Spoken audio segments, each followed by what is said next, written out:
save you questions for the briefing session if you don't mind. Okay, well, it is 6 p.m. I'll officially open this meeting by acknowledging the traditions of the Nala people on whose land we are gathered here today, and notify all attendees, maybe online, that this meeting is live streamed and a recording will be made. Okay, and for those listening online, again, the purpose of the public agenda briefing session is for councillors to ask questions, obtain additional information related to the items on the OCM agenda. No decisions are made at our public agenda briefing sessions, and that this meeting will be conducted by the City of Karratha's standing orders. Councillors will ask questions and they'll be answered by the CEO or nominated by the CEO or a nominated person by the CEO. Item 3 is the record of attendance and apologies. We have all councillors except Councillor Byrne, who's not logged on yet, and we have Councillor Furlong, Councillor Roots online. Hello, Councillor Furlong. Hello, Councillor Roots. Hi there. Hello, all staff are present. Public question time. There are no. Hello, everyone. No one's submitted any public questions. Received, Mr. Mayor. No. 5 is petitions, deputations, and presentations, which we have none. 6 declarations of interest. Does anyone have any declarations of interest for this agenda? No. That's got to be a first. I think it might be.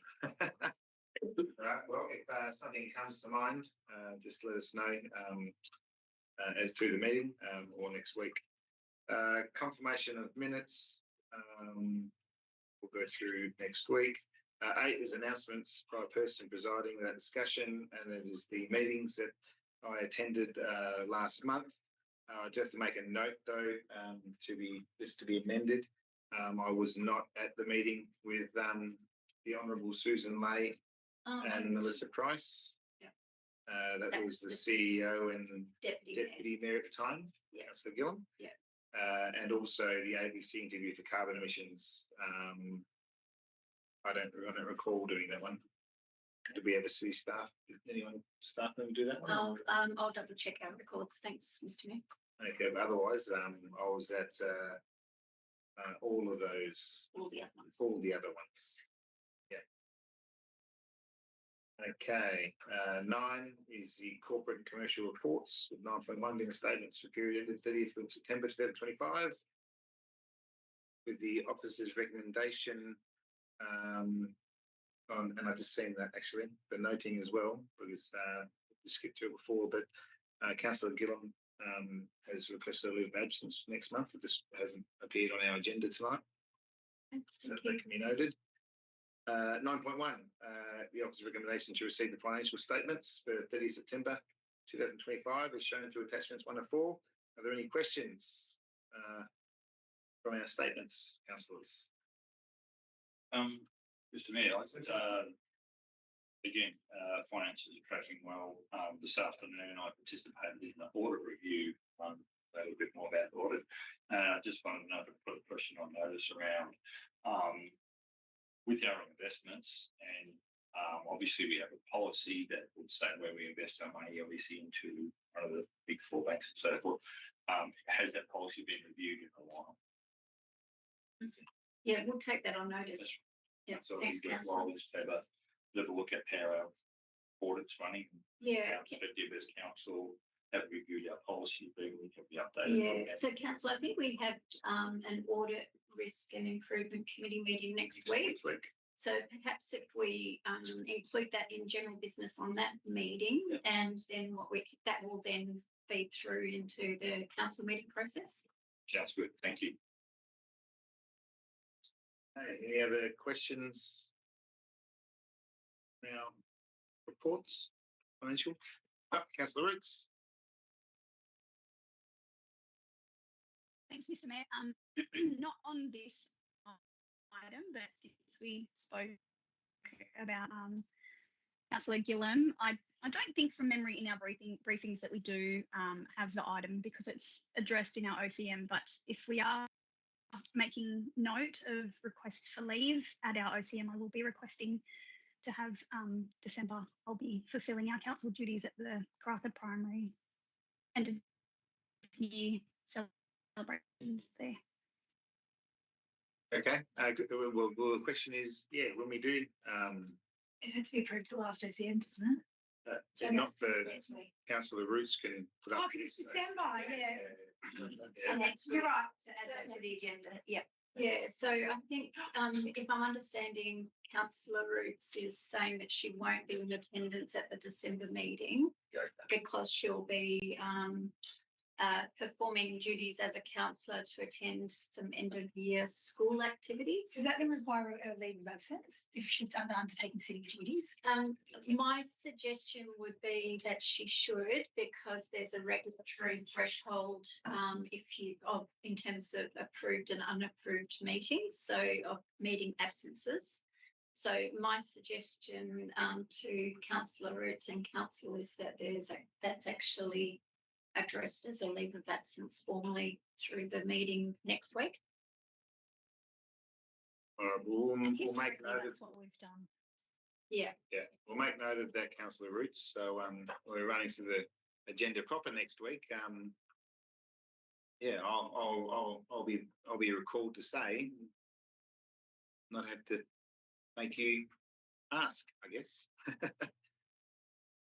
Okay, if there's no more questions on that item, we'll go to 9.2, which is the list of payments for the 1st of September to the 30th of September.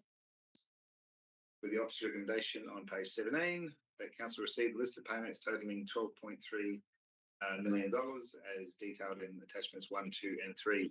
Does anyone have any questions on our list of accounts? Councillor Jansen? My one I asked Simon about last week was the page 40 of 52 on the list of payments.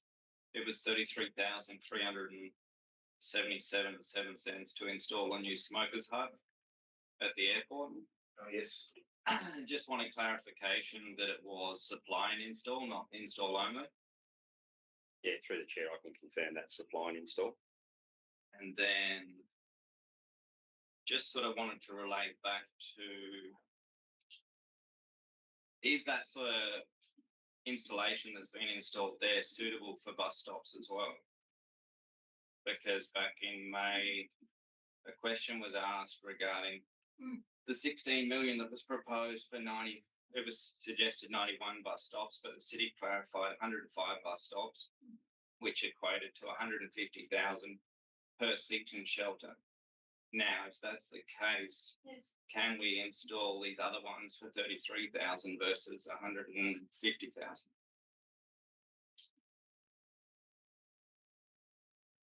Through the chair, with bus stops, we've actually got some guidelines that we need to adhere to that are stipulated by the Department of Transport.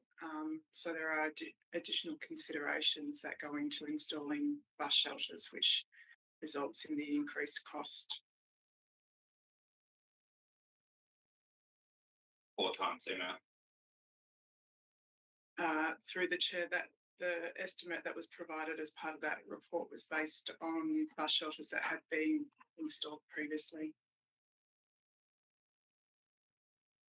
So I guess for the benefit of everyone, then where are we at with a bus stop shelter plan and getting final, like sort of closer numbers on what it might actually cost? Yeah, through the chair. So an RFP has gone out or close to going out. We're going to undertake a review of the public transport routes as well at the same time. So we're not installing bus shelters where the route may change. So we're hoping to have the consultants on board shortly, and the plan should be presented to council early next year, but I can come back with the exact dates. And are the locations for the bus stops going to be, is the information that's fed into that plan going to be from, I remember it was a couple of years ago now, we went out to community and asked where they thought they should go. And then we must have then sent that to the Department of Transport, did we? And so is there already like a Like if we're choosing locations, are they already, does the Department of Transport already sort of know or accept that's where they're going to be potentially, or? Through the chair, my understanding that review was to increase the number of buses that were running that particular time, and the result of that was, I believe the Department of Transport or Public Transport was suggesting that we help contribute towards an additional bus. But I can provide some additional detail around whether there was an exercise to change the route at that point. If the review itself will be incorporated into the work that has been done by the department. Through the chair, just reverting back to Councillor Johansson's question around the smokers hut, I think it's a really good question in terms of creating a structure that creates shade. What we can do is just have a bit of a look at how that structure compares to the Department of Transport one, because I think we will certainly be keeping in mind best value for money. And I think you've raised a really good example of where we might be able to learn from other things that the city is doing. So we'll take that offline, and as we're going through our RFQ, we can have a look at the compare and contrast between those structures and make sure that we're getting best value for money. Right. Any other questions on our list of payments? Yes, I do, Mayor Scott. Yes, Councillor Furlong. Fish's Brawleys. My question is about the Brawleys that and I presume I can't bring up the number item it is on the list of payments. Paid the lady the umbrella lady, and I presume it's for Finacle. Artie Brollies. Yes, Artie Brawleys. I presume that was a Finacle payment. Now, yeah. I always was under the impression that that was Yara who used to fund that. Has that changed? Look, I think we might take that question on notice, Councillor. So I'm just having a look on page 3 of the payment register. We've got $14,000 to RT Brellas, which I just did a search. I did that too. If I could through the chair. Can I just, sorry, can I, yeah? So look, could I just suggest? I would like to add, if we are paying for it, that's fine. But I think we need to get the recognition that we're paying for it, because I know it was Yara for a long time. Yeah. So, Councillor, provided the education program. Yeah, Councillor, can we answer it? Look, I think we've got a couple of items here: an education program and a Children's Day activity. The two activities are totaling $14,000. I think question 1 from Councillor Furlong was, is that being reimbursed through a corporate sponsorship? Is what I'm understanding is the question, and I think the answer to that, Director, is no. Well, I can't answer that categorically, but that was for the COSAC Art Award. So I'll take that one on notice and come back. Yeah, and Councillor Roots, yeah, it was for the COSAC program. So thank you for jumping in there. So look, we'll just confirm whether it was covered by sponsorship. Councillor Furlong, there actually is quite a bit of different corporate sponsorships that we receive for COSAC. In terms of whether or not that particular activity is covered, we'll just confirm that for you. Councillor Roos, did you have another question? I certainly did. Sorry for speaking out of turn there, my bad. No, that's fine. With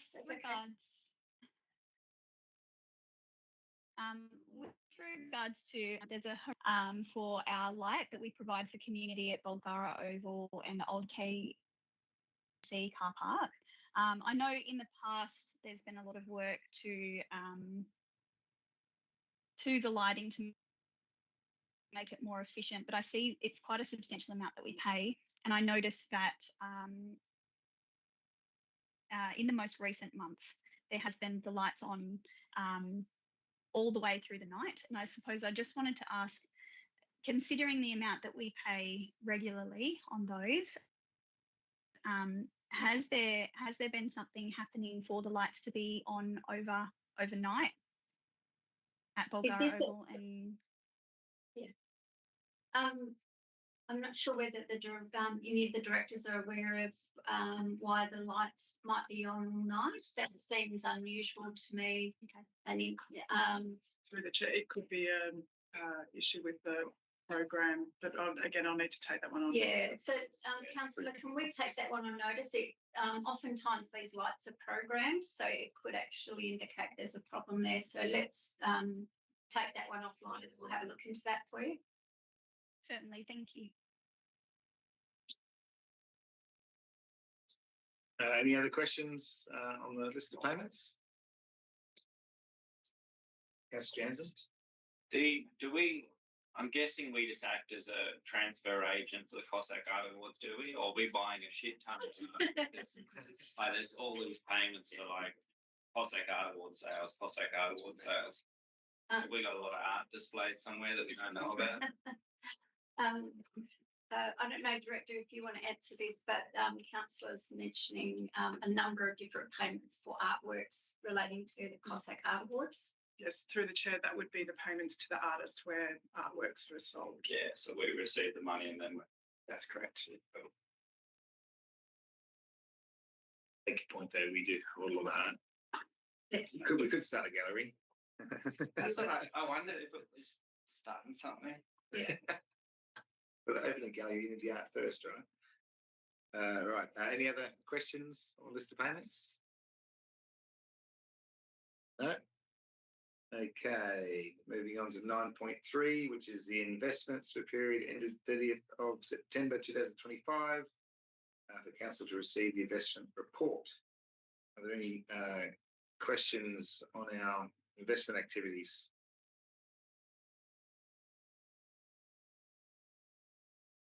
No?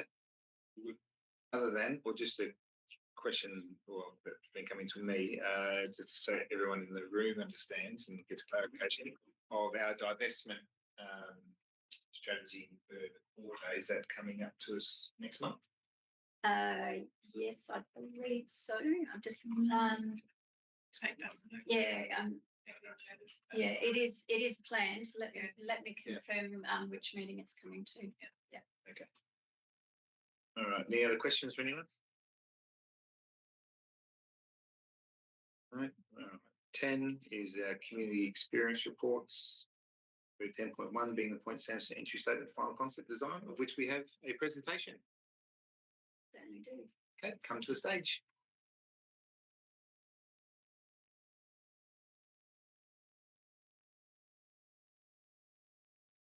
So this item presents the final concept design for the Point Samson entry statement. I do want to apologise up front that Councillor Swapper has picked up that it appears the actual final concept design attachment has not been included in the long list of attachments. Yeah, so thank you, we'll amend that. So the design ultimately, which you will see in this presentation and eventually in the PDFs, reflects the outcome of a collaborative co-design process undertaken with Point Samson and the community that has spanned several months, ensuring local input has been shaped the concept. Council endorsement is sought to progress the project to the next stage, which includes developing the detailed artwork and the technical drawings, as well as the preparation of a full opinion of costs covering the fabrication, installation and ongoing maintenance. So the project originates from the Point Samson interim plan, which was endorsed by Council on the 29th of April 2024, where it's listed as item 1.2. Contract to develop the concept was awarded to Creative Spaces on the 3rd of February 2025. Total of 15 suppliers, including 9 local artists, were invited to submit through the RFQ process. However, only 2 non-local submissions were received. In terms of the key milestones, you can see project progressed through multiple stages of community engagement via workshops and the What We Make It platform. The Point Samson community had 3 opportunities to provide to people through this process during the initial vision development stage. on the draft designs and then on a refined design. Feedback from the third engagement stage was reviewed by the city and requested adjustments were incorporated into the produced final concept design being presented here tonight.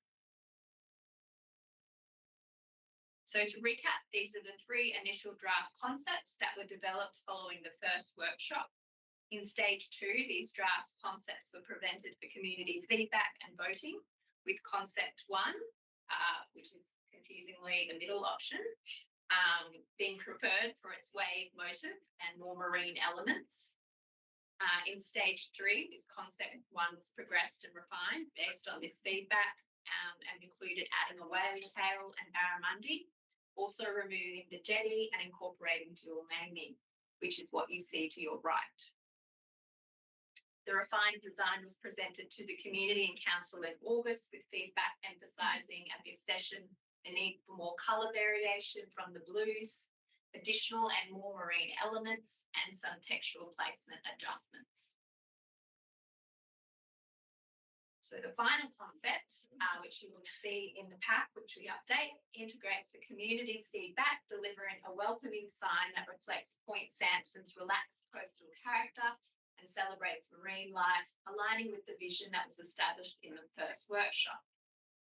The key features of the design include dual naming, with the traditional Oma name Mulla Urla, confirmed by the Nulla Aboriginal Corporation, the addition of turtle and crab elements to replace some of the fish, enhancing vibrancy and biodiversity representation, refined layered design for aesthetic appeal and structural integrity. The large letters have been shaped to form a more eco-natural way, curvature. There's been condensed proportions, 4 metres by 1.7 metres, which is suitable for environmental conditions and such as floods and cyclones.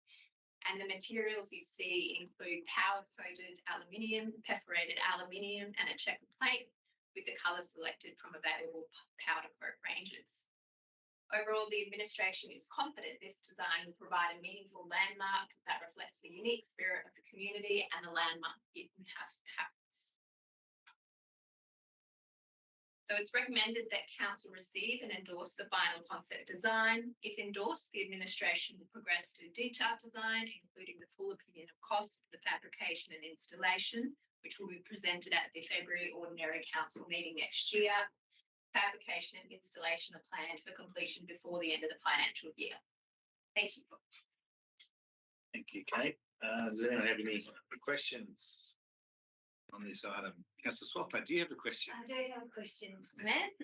Based on the feedback from the final concept design, which does look great, I know there was a lot of comment regarding the Aboriginal name and potentially it not being included.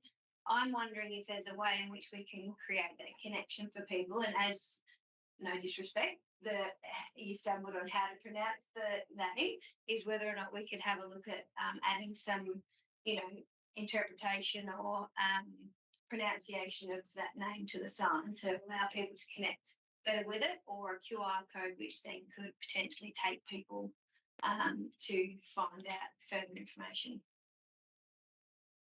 Yes, through the chair, we can take that on notice and consider it in the final design. Let's say something, but it's not a question. Does anyone else have any questions on the entry statement for Point Sampson?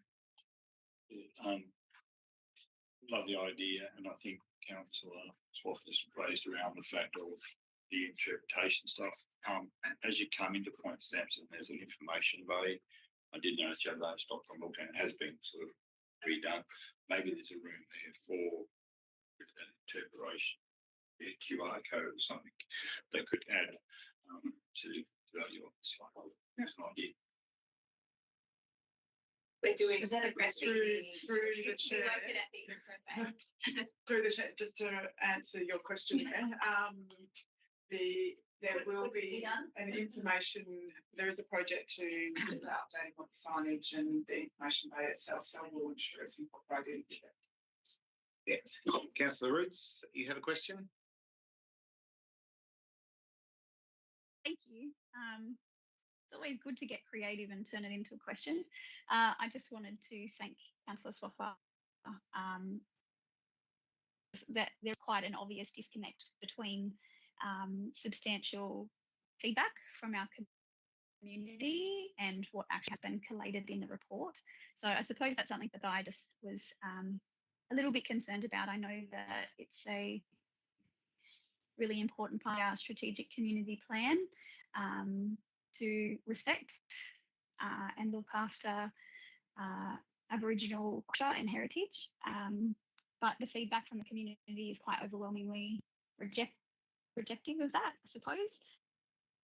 So is there any way that we can, in this project, try to create a little bit more connection with the community? Is there going to be more chance to go back to the people who were involved with this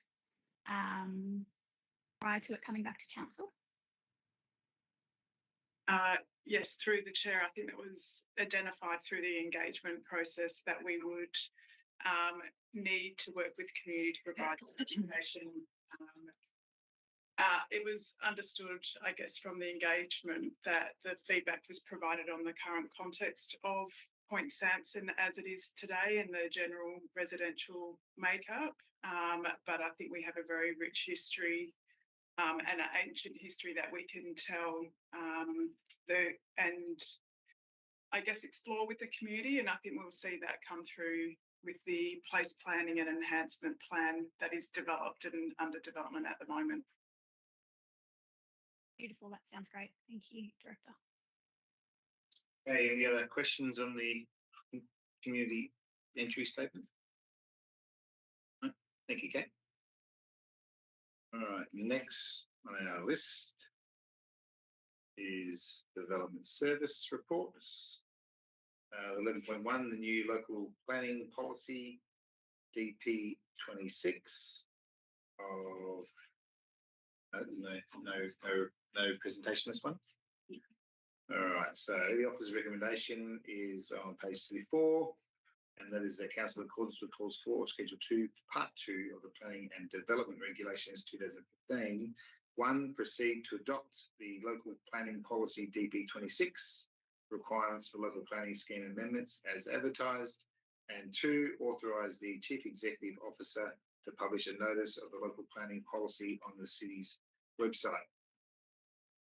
Does anyone have any questions on this policy?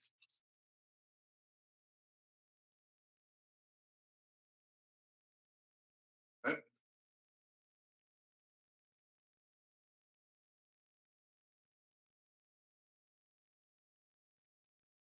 No? Okay.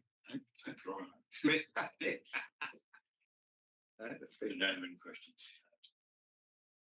Any amendments, policy, local land policy.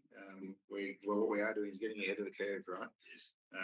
And also to note to council, this has gone out so that this is come back. the It's come component back to saying public submission. it's gone out to community, it's come back. So this has been well socialised. Okay, there's no questions on that one. We move forward to 11.2, which is our draft economic development and tourism strategy for the next decade, of which we have a presentation. Adrian. Good evening, everyone. So we have currently a draft economic development and tourism strategy, which is a nice pretty picture of it, that we are presenting to you this month with the intention of adopting as a draft for public consultation. So this strategy was formulated from extensive consultation initially with councillors, community organisations, businesses. Started off as separate economic development and tourism strategies. We found through our consultation that there was significant overlap between the two, with tourism being a significant pillar in our economic development and diversification strategy. So the two were combined into effectively one strategy. From that consultation process, we engaged a couple of consultants, so one on the tourism side and one on the economic development side, took all of the feedback internally from projects we already had ongoing, externally from the community, the business community and tourism operators, narrow that down into a strategy full of items that are things we can do that are feasible, that are economically viable, and that bring the greatest benefit. So all of the activities under that strategy have fallen under 5 main pillars, which you can see in front of you. So the first one is to diversify. So to widen the scope of our economy, obviously very resource dependent at the moment. Great scope for diversification there. To get to that stage, we need to enable our business community. So we need to provide the right environment for them to not only start up and grow, but also thrive. We need to empower our local businesses to be able to not only achieve their goals, but also succeed within the wider business environment. And we need to be able to attract residents and, importantly, talent. So if we want to diversify our industry, we're going to venture into areas where we don't have the people and the knowledge to do so at the moment. So we need to be an attractive place for people to not only move to, but also want to come and work. And the 5th pillar there, which was incorporated into the strategy, is the tourism pillar itself. So as I said, started off as its own strategy, and under that pillar, effectively has its own core themes as well. So primarily with our tourism industry, we're looking to build capability. We have some wonderful natural resources here. We also have some local traditional owners who have great knowledge of the area and have a lot of stories and a lot of culture to share. But a lot of it's about building capability to be able to service tourists when they come here, and also for them to be able to experience all of those things. So infrastructure is obviously an important part of that as well. People come here, they need somewhere to stay, they need roads to access, and they need to be able to get supplies and get to our tourist destinations.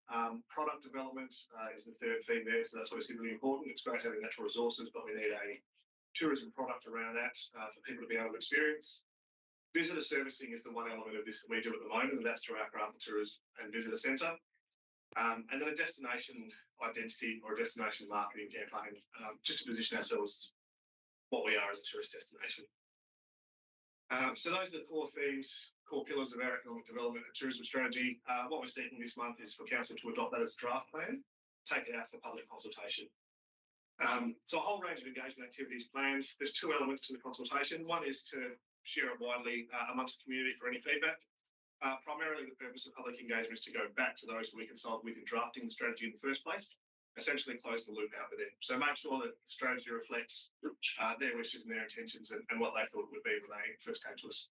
So what we have in terms of public engagement, I'll start from the bottom, but all of the standard things about having a copy of the strategy at libraries, admin buildings, business centre, we'll promote it on social media, and we'll have a copy in our What We Make It web platform. Feedback is able to be taken at all of those venues and through all of those avenues. And primarily what we have here is a range of either pop-ups or information sessions in person in each town. So Eastern Corridor, really important with Roburn in particular that we engage with them individually. The usual avenues of engagement don't necessarily work for everyone in Roburn. We want to make sure that they're included in that process. Wickham and Point Sampson as well. We have separate sessions at the KDCCI and the Karratha Tourism and Visitor Centre. Those are targeted primarily at either the business community or tourism operators. And as I mentioned, just looking to close out the loop with them. So it's a 3-week public consultation period. We'll seek to commence that Tuesday next week after the council meeting. We'll run for 3 weeks. We'll take that feedback on board, update the strategy as needed, and the intention is to present that back to you in February for final adoption. Thank you, Adrian. Councillor Roots, first one with the hand up. Thanks, Mr. Mayor. I was just wanting to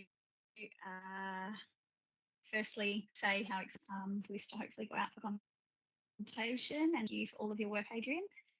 If I could ask Adrian a question, just with regards to calling our document and engaging with the appropriate stakeholders. I see that we do have the Pilbara Indigenous Business Network Group, which is run by the KDCCI, spoken to in the document, but I was wondering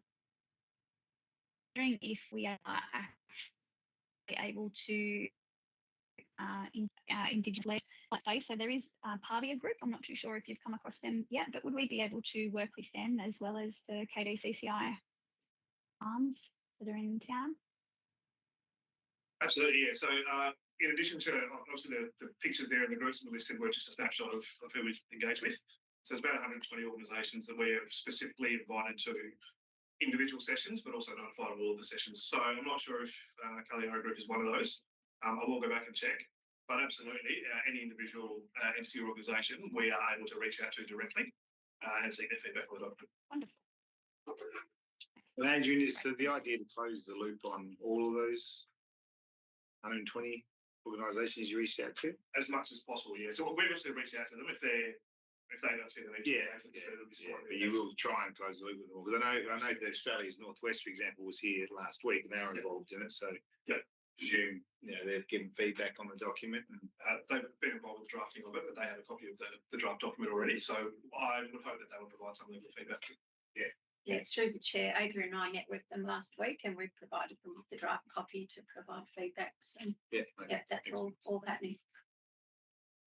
Just to the chair, if any other councillors have any specific organisations that you want to be a part of that process, by all means let us know. And if they are not included already, we'll do so. Any other questions, councillors? No? Okay, thank you, Adrian.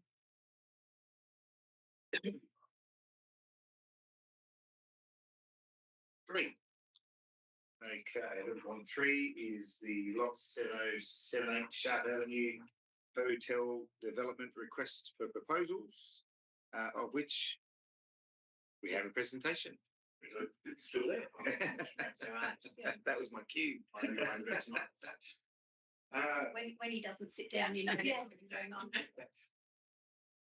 So the Court Hotel, or lot 7078 Sharp Avenue. So just for a bit of background, it is a freehold lot. It is owned by the city. It was acquired from Development WA in January 2019. We acquired that lot for $1. To do so, there was a restrictive covenant placed on it that it be used for a hotel only. We acquired that at that point in time where we had an agreement to lease with Pacifica Development, who were going to construct a hotel on site. The freehold title includes 100 car bays in the adjacent multi-level car park, so intended to provide parking for a hotel development. And as I'm sure everybody is aware, significant green space has been developed on that site in the time since the quarter was built in 2018. So previously in 2018, there was a development application approved for a hotel, 4-star, 100 rooms, to be constructed by Pacifica Developments. The cost was estimated to be $20 million. And at that time, we agreed to a lease with them whereby we would provide a $10 million fit-out contribution. They would obviously supply the other $10 million as a capital contribution. They would repay that fit-out contribution over a 30-year term plus interest. The business plan for that was advertised in 2018. Council resolved to proceed with it. There were a number of delays experienced by the developer. They were seeking to fabricate modules out of China. As you're aware of COVID, China was a problematic area. That MOU with the lease was terminated after a number of delays in 2022. At that point in time, we did a request for proposal, sought to find a new developer with an interest in developing the site. There were 4 submissions received in response to that request for proposal. The preferred proponent, among other things, their proposal was that we dispose of the land to them for that $1. They would fund the development themselves and they would own that freehold going forward. Again, 2022, as I'm sure you're all aware, was an environment of escalating costs, in particular construction costs. So in the time between making that proposal and trying to proceed with it, it basically became unfeasible for them. So they couldn't proceed due to those escalating costs. What we have currently is 5 developers who have individually and separately approached the administration in the last 6 months, inquiring about the capacity or the ability to develop that site. As we're aware, it's currently frequently used as a public open space. Because there is a restrictive covenant on it that it be used for a hotel, if we choose to retain it as a public open space, we would need to essentially acquire it at market value from DevWA to have that covenant removed. Currently, the estimated cost for that is about $890,000. That's the approximate market value of the site at the moment.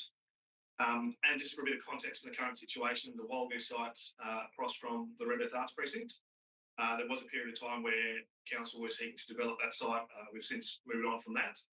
But it is currently under a 6-month exclusive working period between Thomas Building, Burnham and the state government. They are looking to incorporate a hotel as part of any potential development there, but of course nothing's locked in at the moment. That 6-month working period is likely to be extended. So by the time we get to the end of this RFP process and we are assessing any proposals, we hope to have a better understanding of what the outcome of the Walgoo site will be. So the recommendation at the moment is to conduct a request for proposals for a hotel development on lot 7078. It allows council to understand what options are available at the moment, obviously in the current construction market.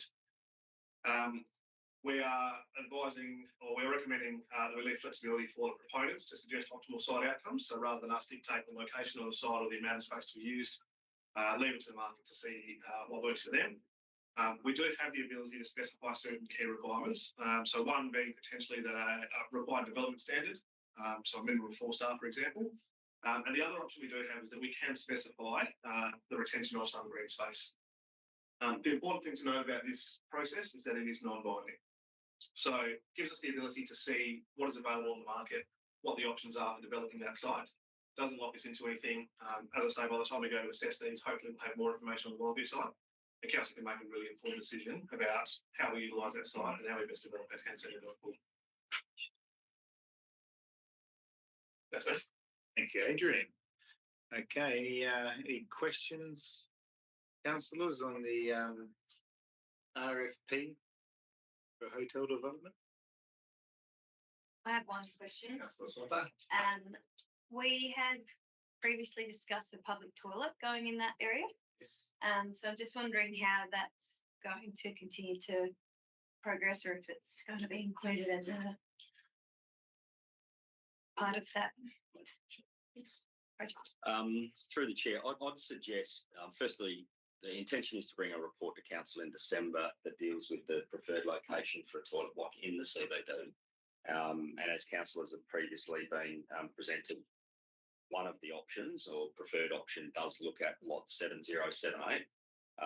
My suggestion would be that within the EOI process, there's an opportunity to obviously consider a toilet block being developed in that location in partnership with a proponent. So that's a potential option. So I don't think it would be too much of a stretch to include a preference that there be a development within that location as well, and that the city would be looking to partner in one way or another in the delivery of that infrastructure. The reason why you might include it is that there's a potential to bring other parties to the table to support it. The only other thing I would say, though, is that if the EOI process didn't progress, i.e. there was no suitable outcome from it, then we still want to consider bringing a toilet block into that location if that's what council wants to do. So I'd be suggesting we're running 2 processes concurrent. Decision hopefully next month to progress a design, which also would assist to inform a developer of what our needs might be.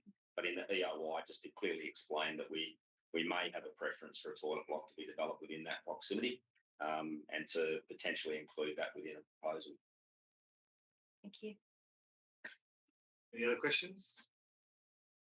I have a question around the proposals. How developed are the 4 proposals that have come through so far? As in, Through the chair, they're inquiries at this stage. they're just inquiries? Because unfortunately, most of them came in right before the caretaker period for elections.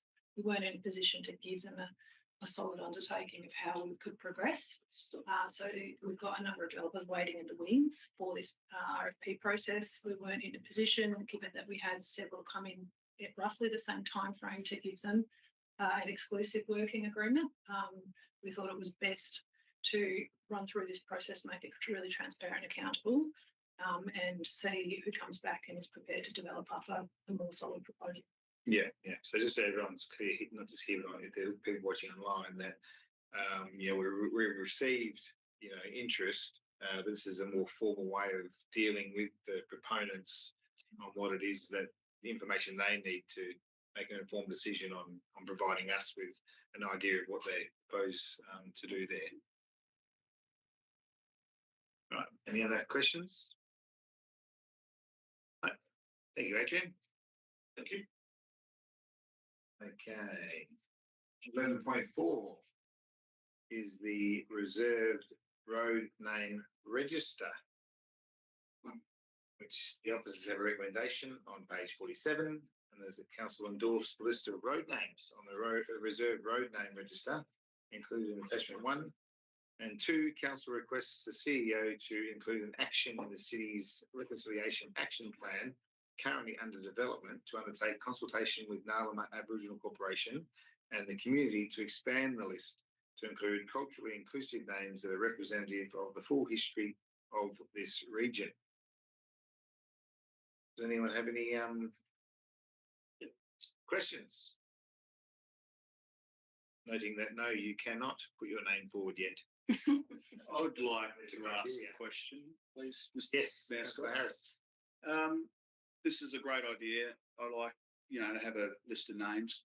I think we could expand on this list of names, and the criteria, obviously, you have to be no longer with us. So we've got three cemeteries in our area. We should be going through the cemeteries and listing and finding the names of prominence that are not being recognised previously. Is that something we could do? Through the chair, I'd suggest we could do that for future iterations. I'd suggest we don't do that now because it will hold up the process, and we don't currently have any registered Any names names ready to go, and we need some quickly. Yeah. But certainly could be done for future iterations. Should be done. We haven't put any names forward for a little while. Be something we take up, Councillor Harris. And through the chair, in the past, most recent past, the way it's typically been done is through Development WA, coming back to us with recommended names that they've already pre-tested. For new subdivisions and such forth. They're just having some difficulty engaging with the TOs at the moment to confirm what appropriate Indigenous names might be, but the intention is that they do that in future. So this is certainly just one iteration. Well, the intention is we come back. Thank you. Any questions? Councillor Roots. Councillor Roots.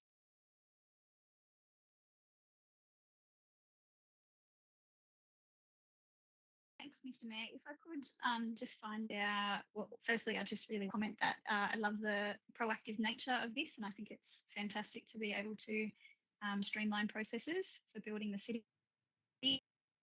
I just had a bit of an obscure question. If this would put any halt to potentially renaming anything? If we're referring to potential community requests to rename certain streets. Don't know, Director, if you want to respond to this or if you want to take it on notice. I think I can actually respond. Oh, sorry. That's okay. Short answer is no, it wouldn't hold anything to do with renaming. At the moment, we're just trying to get a list that's available should, for instance, DWA need to get something forward of being able to confirm names of the TOs.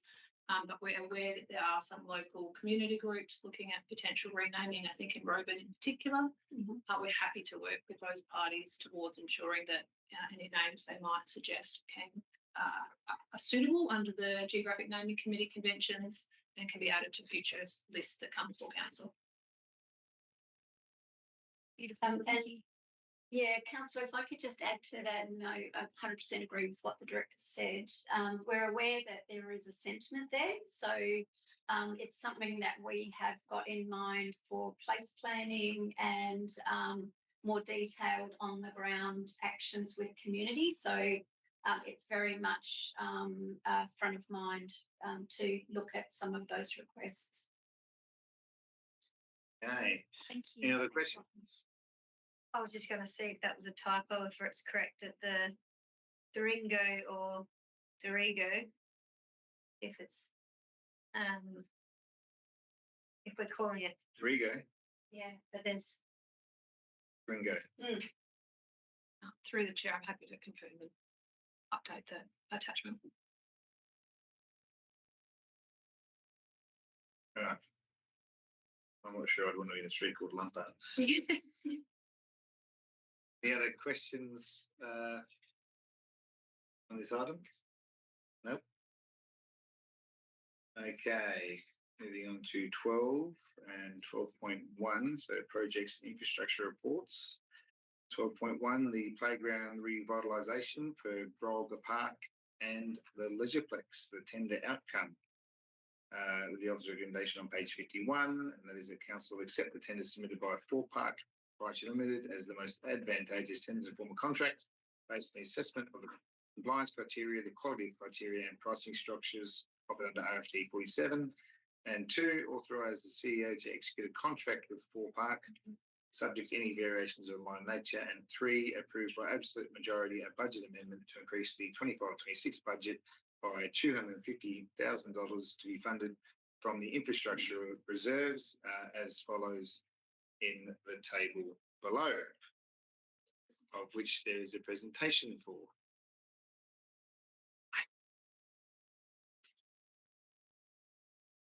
Welcome, Brian. Good evening, how are you? So here today to talk about the playground revitalisation for the Grover Park and Leisurepex playgrounds.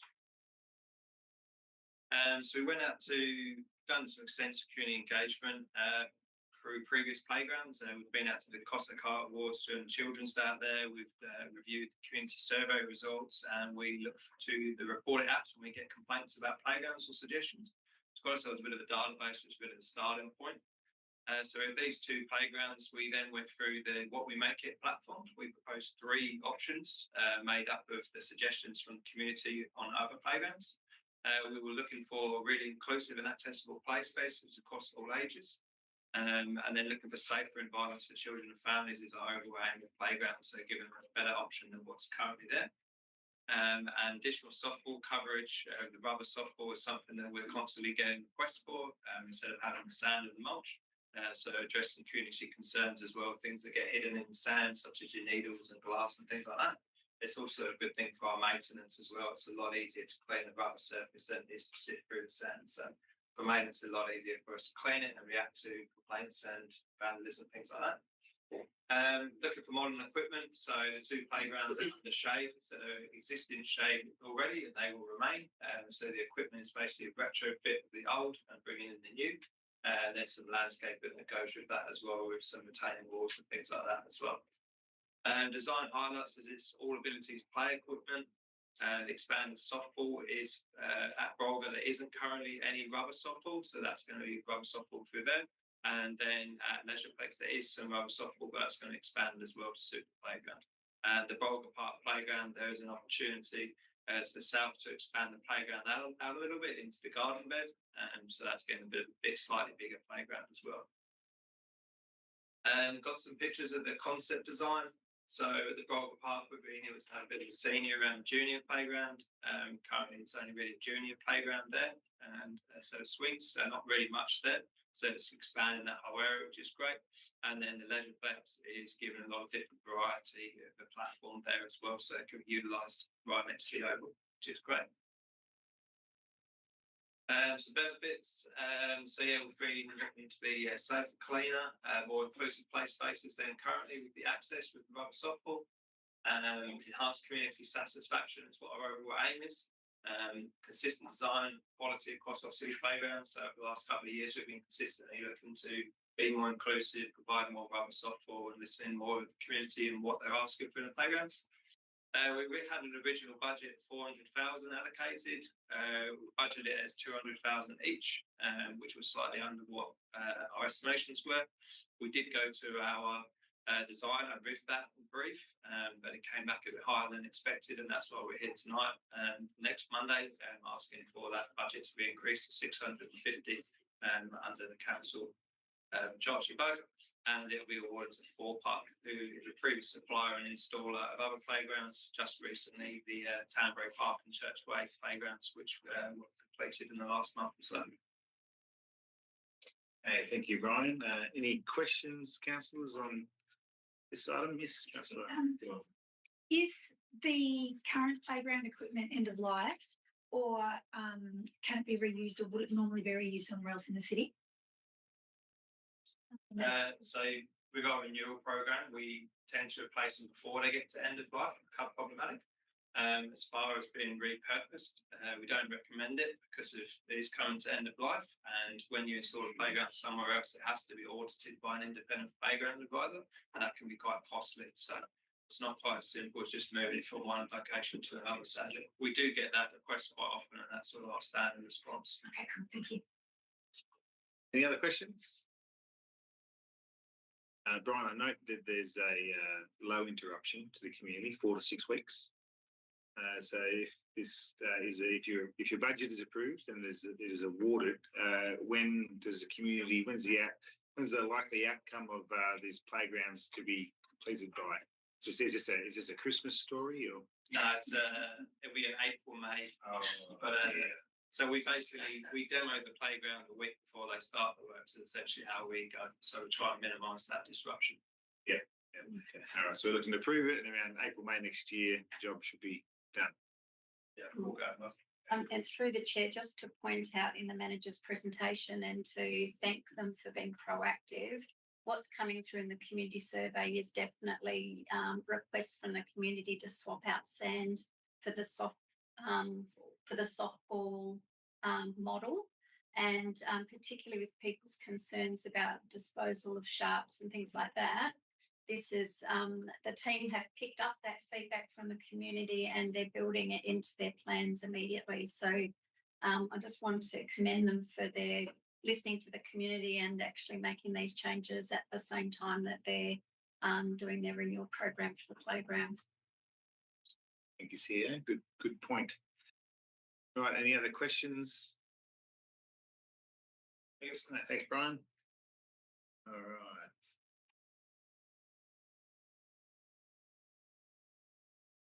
Okay, 13 is the Chief Executive Officer reports. 13.1 being the items for information only.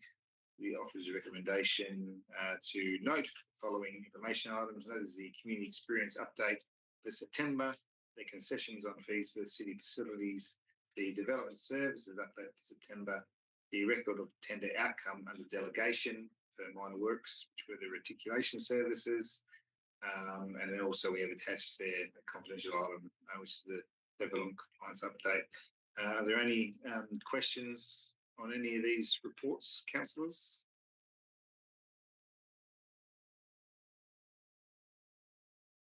Nope.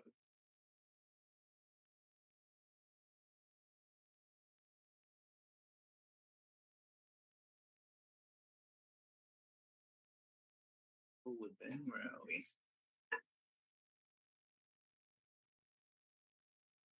Okay. Yeah. Okay. Motions of which previous notice has been given. There are none. 15 is questions by members of which due notice has been given. 16 urgent business approved by the person presiding by decision, of which there is none. And then 17 we have a matters behind closed door, which is the confidential item, and also the attachment for the playground revitalisation. So which will need to go into camera to discuss the development compliance update. So can I have someone move that we go out of camera? Into camera. I always get that wrong. Into camera. Yes. Even though it's spoken yet. Staying with Councillor Simpson. Right, I'd like to get the staff. Staff can stay. They can stay. Okay.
18 is the closure and date of next meeting, of which obviously we will be here next week at 6 p.m. For the OCN. So I declare the meeting closed at 7:01 p.m. Hang around, there's dinner. There is dinner if you'd like to have some dinner and a chat. Otherwise, we will see you next week, and thank you all for attending. Thank you. Thank you. Thanks, Councillor Farrell. Good Councillor night. Rooks.